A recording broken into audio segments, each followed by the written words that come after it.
আমরা গত 15টি বছর জালিমের কারাগারে বন্দী ছিলাম।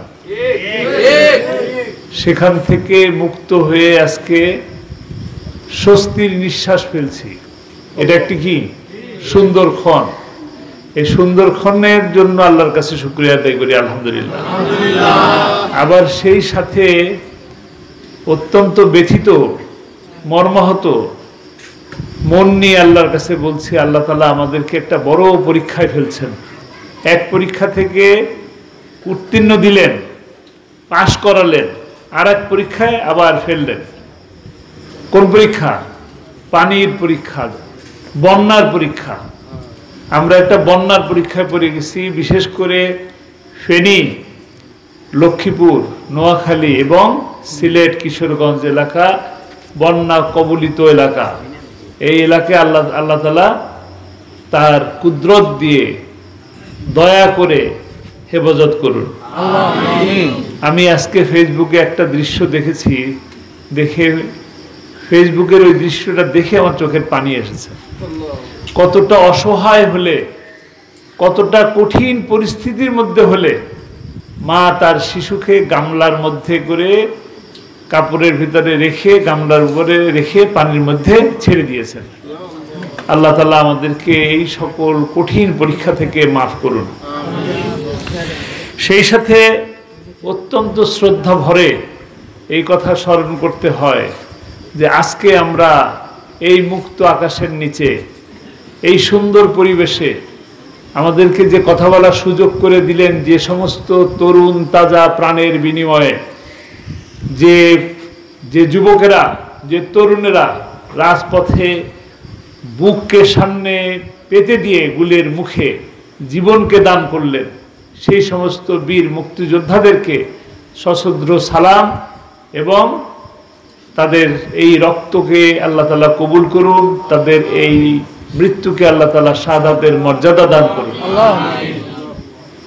আজকে দীর্ঘদিন পর আমার মনে পড়ে, আমি আপনাদের এই সিলেটের কানাইঘাটে একটা মাহফিলের মধ্যে এসেছিলাম। সে প্রায় 10-11 বছর আগে বা তারও আগে হবে। এরপরে আর কোনো মাহফিলে আসার সুযোগ আমার হয়নি, কারণ কোনো মাহফিলে গেলেই, কোনো মাহফিলে আমার নাম নিলেই সেখানে 144 হয়ে যায়।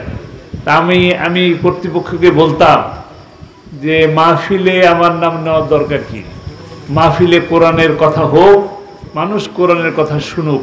একটা সময় নিশ্চয়ই এসে যাবে যে সময় আবার আমি আপনাদের সামনে আসতে পারবো। আমাকে তো মানুষ, আমার কথা তো শোনার জন্য আপনারা আসেন নাই, আসছেন কি?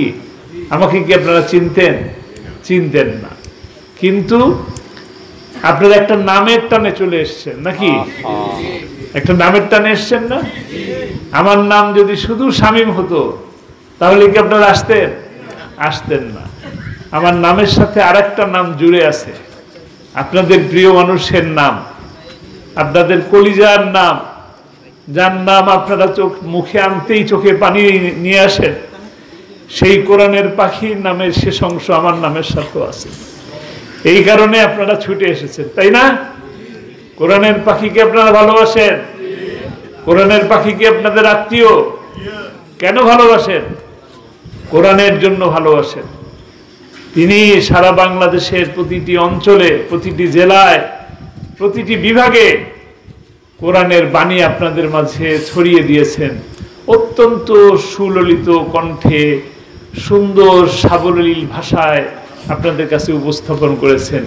আমরা আজকে 5 ঘন্টা, 6 ঘন্টা, 10 ঘন্টা যদি আলোচনা করি আর বোঝানোর চেষ্টা করি, হয়তো আপনাদেরকে বোঝাতে ব্যর্থ হব।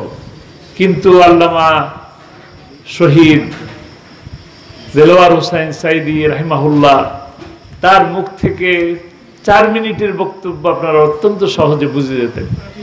আল্লাহ তাআলা সেই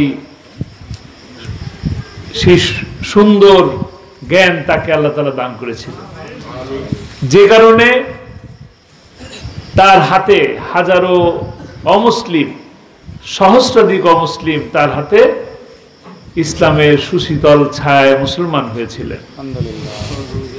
যেহেতু তার কথায় এই আসরটা হয়, একজন বেনামাজি নামাজ ধরে, একজন নেশাখোর মাদক সেবী মাদক ছেড়ে দেয়, একজন দাড়ি না থাকা মানুষ দাড়ি রেখে দেয়, একজন মদখোর মদ ছেড়ে দেয়, যিনি রাতের মানুষ কারা?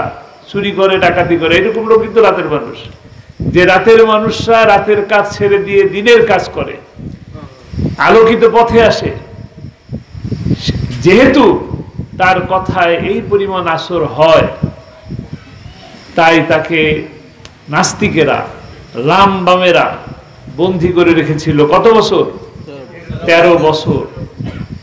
আজকে আমি যে কোরআনের আয়াতটা আপনাদের সামনে তেলাওয়াত করলাম, আমাকারু আমাকারুল্লাহ আল্লাহু খায়রুল মাকিরিন, ষড়যন্ত্রকারীরা সবসময় ষড়যন্ত্র করে, আর মহাপরিকল্পনাকারীকে আল্লাহ। আমরা কি 5 তারিখে সকাল 11টা 12টার সময় চিন্তা করতে পেরেছি যে এরকম একটা সুন্দর দিন আমাদের জন্য অপেক্ষা করছে? আমরা কল্পনাও করতে পারিনি, কিন্তু আল্লাহর পরিকল্পনায় অবশ্যই ছিল, এবং সেটা আল্লাহ তাআলা বাস্তবায়ন করেছেন কিনা? আপনারা ভালো আছেন না? আগের তুলনায় এখন ভালো আছেন না? আমাদেরকে ভালো থাকতে হবে, ভালো পরিবেশকে সৃষ্টি করতে হবে। এক ধরনের ওই যে পরাজিত শক্তি, যারা পালিয়ে গেল, চুরি করলো, ডাকাতি করলো, তারপরে পালিয়ে গেল, গুলি করলো, মানুষ হত্যা করলো, শিশু হত্যা করলো, মায়ের কোলকে খালি করলো, তারপরে কি করলো? পালিয়ে গেল। সেই পালিয়ে গেল যারা, তারা কিন্তু এখন থেমে নাই, তারা এখনো ষড়যন্ত্রে লিপ্ত আছে। সেই ষড়যন্ত্রকারীরা এখন ষড়যন্ত্র করতেছে আপনার পাশের বাড়ি, যে বাড়িতে আপনার হিন্দু ভাই থাকে, সেই হিন্দু বাড়িতে আঘাত করতেছে। একজন ভাই বিদেশে থাকে, তাকে বলা হচ্ছে সেও নাকি আওয়ামী লীগ করতো, এই ঘরে তার বাড়িতে আঘাত করতেছে, মন্দিরের উপর আঘাত করতেছে। এই আঘাত করে কি বোঝানোর চেষ্টা করা হচ্ছে? এই আঘাতের মাধ্যমে বোঝানোর চেষ্টা করা হচ্ছে যে একটা অরাজকতার সৃষ্টি করা, এবং মানুষ যেন বলে আমরা আগে ভালো ছিলাম, তাই না? আমরা কি তা হতে দেব? না, আমরা ঐক্যবদ্ধভাবে এই শান্তিকে প্রতিষ্ঠা করব ইনশাআল্লাহ।